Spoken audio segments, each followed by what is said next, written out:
Hello les amis, bonjour à tous, ça me fait super plaisir de vous retrouver ici sur cette chaîne de News Gaming, sur votre chaîne de News Gaming. Vraiment, merci pour votre fidélité. Alors, on n'est pas encore nombreux, mais franchement, je m'en fous. On est vraiment super bien avec toujours des commentaires absolument délicieux. Merci à tous d'être présents, ça me fait vraiment plaisir. J'espère que vous allez bien. On est reparti pour une nouvelle semaine de News Gaming et ça commence plutôt pas mal avec des petites informations assez intéressantes, par exemple sur Atlas Fallen et Star Wars Outlaws. Alors les amis, installez-vous confortablement. On démarre tout de suite l'épisode 98 des News Gaming. Allez, c'est parti!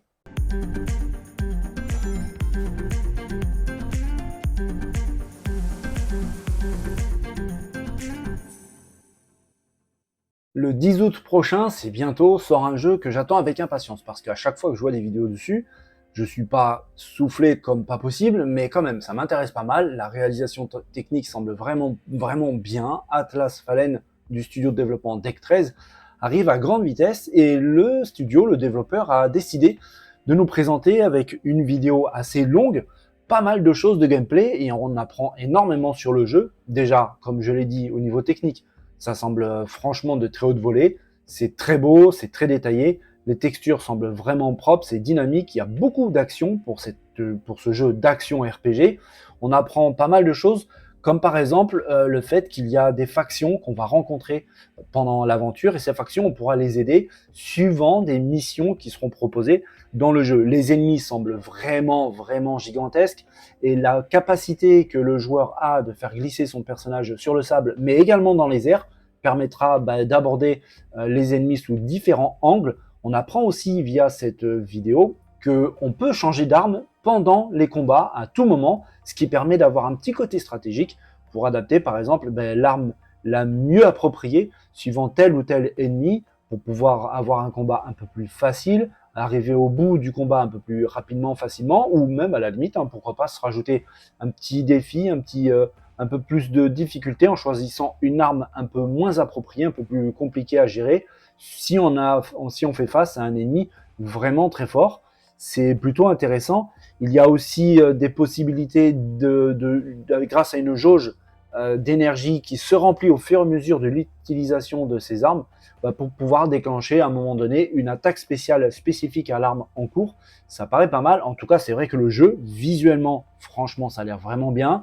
J'attends depuis un petit moment cet Atlas Fallen, voir ce qu'il en est manette en main. Ça sort le 10 août prochain et je rappelle d'ailleurs sur PC, PS5 et Xbox Series. Donc, comme vous le comprenez, c'est un jeu exclusif aux machines nouvelle génération. Donc à mon avis, au niveau de la technique, ça va le faire. Et c'est vrai que quand on voit ces paysages, ça semble vraiment bien. Ça a l'air bourré d'action, ça a l'air assez fun à jouer. On verra vraiment ce qu'il en est. De toute façon, il n'y a plus beaucoup de temps à attendre. Le 10 août prochain, Atlas Fallen arrive. Les amis, si vous êtes fan de jeux rétro et si vous avez une console Xbox, que ce soit la One, la X ou la S, eh bien un nouveau service est en train d'arriver sur le Xbox Game Pass qui va vous permettre de pouvoir jouer à un nombre vraiment incroyable différent de jeux rétro. On parle quand même de à peu près 1300 jeux différents avec toutes les générations qui sont couvertes, toutes les consoles. On parle tout de même de l'Amiga, de l'Amstrad, de l'Atari 2006, 7008, du Game Boy, du Commodore, de la PlayStation, de la Nintendo NES, du Mega Drive, du Spectrum, bref. Il y en a pour tous les goûts, tous les âges, avec, j'imagine, bien pour certains, pas mal de souvenirs qui pourraient ressurgir. On voit ici par exemple Street Racer, c'était quand même assez fun. Maintenant, il faut savoir que c'est un service en streaming de la part de Handstream Arcade qui vous permet donc, comme son nom l'indique, de jouer à ces jeux en streaming avec les possibilités qui sont offertes par le système. C'est-à-dire, par exemple, la sauvegarde en ligne, ça c'est plutôt intéressant pour les jeux rétro. La possibilité aussi de défier ses amis avec des duels en live sur les jeux, la possibilité aussi de les défier au niveau des tableaux des scores. Il y a pas mal de choses quand même qui sont permises, des choses assez intéressantes. Maintenant, il faut savoir que c'est un service lié avec un abonnement et c'est là que ça coince un petit peu. Parce que par an, le service coûte 30 euros, 29,99 € pour être exact. Ou alors, vous pouvez acheter une licence à vie, un abonnement à vie pour Handstream Arcade qui coûte 79,99 €, donc 80 euros. Pour résumer, je trouve que c'est un petit peu cher pour du jeu rétro, 80 euros, même si c'est à vie entre guillemets. Et cette notion de l'appartenance à vie, de ce genre de choses, j'ai un petit problème avec parce que en fait les jeux ne sont pas installés sur votre console, en fait vous ne les téléchargez pas, c'est juste une application qui vous permet de jouer en streaming à ces jeux. Alors en plus de ça, il faut que votre connexion internet soit tout de même relativement correcte. Ce n'est pas des jeux en 4K, donc quand même, mais c'est déjà une assez grosse bouillie de pixels. Alors si en plus de ça la connexion internet n'est pas top, j'imagine un petit peu le résultat final, ça risque de vraiment piquer les yeux. Et puis comme je vous le disais, les jeux ne sont pas installés sur votre machine, c'est juste du streaming, donc indirectement vous n'êtes pas vraiment propriétaire des jeux.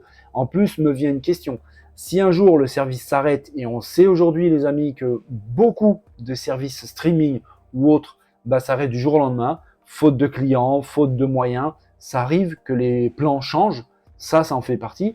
Mais qu'est-ce que devient votre abonnement à vie? Vous l'avez payé 80 €. Au final, le service n'est plus disponible, n'existe plus, tout simplement parce que malheureusement, et je ne le souhaite pas, la compagnie a fait faillite. Là, ça deviendrait un vrai gros problème, parce que 80 €, on va pas se mentir, c'est quand même relativement élevé. Mais bon, le projet est quand même intéressant, la liste des jeux est vraiment très impressionnante. Dans toute cette incroyable liste de jeux, il y a du très mauvais, mais il y a quand même du très très bon, avec des jeux vraiment très intéressants. Je suis fan de rétro, donc ce genre de choses m'intéresse. Je vous cache pas que 80 € pour jouer à des jeux rétro, ça pique un petit peu. Il y a vraiment moyen de s'amuser pour beaucoup moins cher. Je vous avais parlé il y a un petit moment sur la chaîne, les amis, d'un nouveau type d'abonnement qui commençait à faire son apparition sur le Xbox Game Pass. Cet abonnement qui paraissait vraiment très intéressant avait été lancé sur quelques pays. En gros, pour faire quelques tests, à ma connaissance, c'était 8 pays. Il y avait la Colombie, la Hongrie, la Suède, l'Irlande, bref. Il n'y en avait pas beaucoup, mais tout de même, ça pouvait permettre à Xbox, Microsoft d'avoir des renseignements et de prendre un petit peu la température avec des pays très différents, donc des cultures différentes, des manières de jouer différentes. Cet abonnement, c'était le Game Pass Amis Famille, qui permettait à 5 personnes de profiter du même abonnement. Donc on imagine très bien pour cet abonnement, partager les frais. C'est aussi simple que ça, parce que logiquement, l'abonnement tournait autour des 22-23 €. Vous divisez ça par 5, ça devient tout de suite assez intéressant. L'abonnement était diffusé depuis quelques mois, il était en test donc dans certains pays. Ça semblait très intéressant, mais malheureusement, on vient tout juste d'apprendre que tout est arrêté, tout est annulé. Alors, je vous cache pas que je suis un peu surpris parce que moi, personnellement, je pensais qu'après la phase de test dans ces pays, avec, comme je le disais, des cultures très différentes, parce qu'on parle de la Suède, de la Hongrie, mais de la Nouvelle-Zélande aussi, d'Israël, donc vraiment très très différent, je pensais avoir une diffusion beaucoup plus large sur d'autres territoires, les États-Unis et bien sûr le reste de l'Europe, la France en particulier, bien évidemment. Eh bien, c'est pas le cas, c'est annulé. Xbox a tout simplement décidé d'arrêter le Xbox Game Pass Famille avec une petite prise de parole qui dit: nous sommes ravis de constater que le plan Amis et Famille a trouvé un écho auprès des joueurs et nous évaluerons les enseignements tirés afin de créer une offre que nous pourrons proposer à un plus grand nombre de joueurs dans le monde entier à l'avenir. Alors, quoi penser? On peut très bien se dire, avec surtout ce message, que Xbox a testé un petit peu son Game Pass sur différents territoires, différents pays, avec cet abonnement Amis, Famille, pour pouvoir en tirer des enseignements. Et apparemment, c'est ce qui est déclaré, pour pouvoir préparer un autre type d'abonnement Game Pass, quelque chose un peu plus adapté. Peut-être que celui-ci n'était pas vraiment satisfaisant, c'est peut-être pour ça que l'aventure s'est arrêtée pour cet abonnement famille-amis. Maintenant, on peut aussi imaginer autre chose. On a vu très très récemment que le Game Pass vient tout juste d'augmenter. Alors certes, de pas beaucoup, on parle de 2 € à peu près par mois, mais tout de même, quand on multiplie ces 2 € par 25, 30 ou 40 millions d'abonnés, vous imaginez bien que ça commence à faire pas mal d'argent. D'ailleurs, la Xbox Series X, elle, augmente aussi, et tout ça, c'est dès ce mois d'août qui arrive.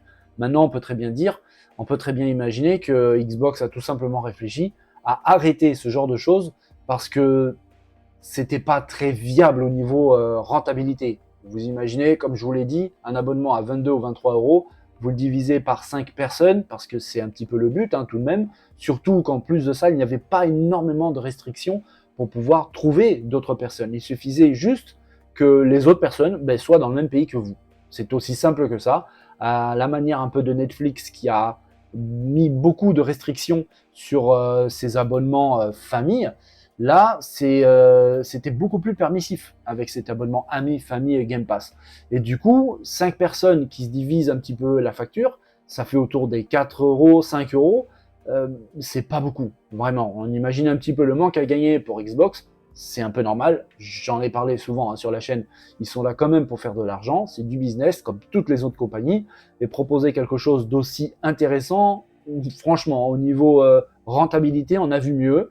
Donc, à mon avis, vraiment, la vraie raison de l'arrêt de cet abonnement, c'est tout simplement parce que c'était pas viable. Xbox a décidé d'augmenter le prix de leur Game Pass. Là, ils n'allaient pas proposer quelque chose d'aussi bon marché parce que sincèrement, moi, 5 amis, je les trouve rapidement pour pouvoir rentabiliser mon abonnement, surtout que ça reprend les mêmes avantages que l'abonnement Game Pass Ultimate. Donc imaginez un petit peu le manque à gagner. Donc voilà, c'était quand même quelque chose d'assez intéressant, vraiment, surtout qu'il n'y avait pas une grosse contrainte au niveau abonnement. Hein. On pouvait prendre 5 amis qui habitent dans le même pays, c'est tout. C'était vraiment la seule restriction, mais c'est terminé. Alors on verra vraiment si Xbox change son fusil d'épaule, si peut-être dans un futur assez proche, ils vont proposer autre chose pour un petit peu remplacer ça. Pour l'instant, on attend de voir. Les amis, si je vous parle de George Lucas, si en plus je rajoute Ubisoft, vous voyez où je veux en venir, Star Wars Outlaws, ce jeu quand il a été présenté, vraiment, moi personnellement, il m'a vraiment plu, parce qu'en plus de ça, il y avait beaucoup de rumeurs sur ce jeu, mais très peu de choses vraiment concrètes. On savait pas à quoi s'attendre, vraiment. Et c'est pendant l'Ubisoft Forward, Ubisoft a vraiment rassuré tout le monde. Je pense qu'ils se sont rassurés déjà eux-mêmes. Et rien que le fait d'avoir montré une grande vidéo avec beaucoup de gameplay, ça prouve qu'ils avaient confiance dans leur travail et dans leur titre.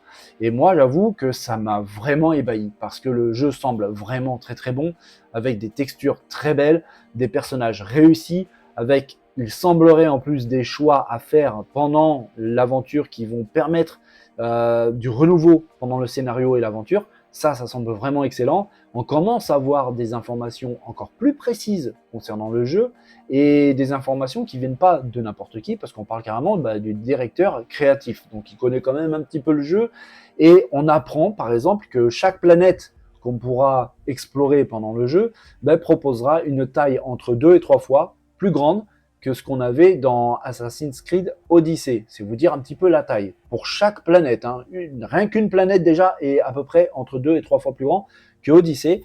Ça a l'air absolument colossal. Alors pour l'instant, je ne sais pas du tout combien il y a de planètes dans le jeu, mais apparemment il y en a quand même quelques-unes. Hein. Plusieurs planètes seront disponibles à tout moment, de toute façon. On pourra les explorer absolument comme on veut. Le jeu semble vraiment assez permissif au niveau de l'exploration. Et il faut savoir autre chose aussi concernant justement l'exploration et les planètes, en tout cas le design général, c'est que chaque paysage, chaque endroit, tout ce que vous visitez dans le jeu a été créé à la main. Ce n'est pas du procédural, que ce soit pour les paysages, pour les planètes, en gros, vraiment dans l'idée générale, tout est fait à la main.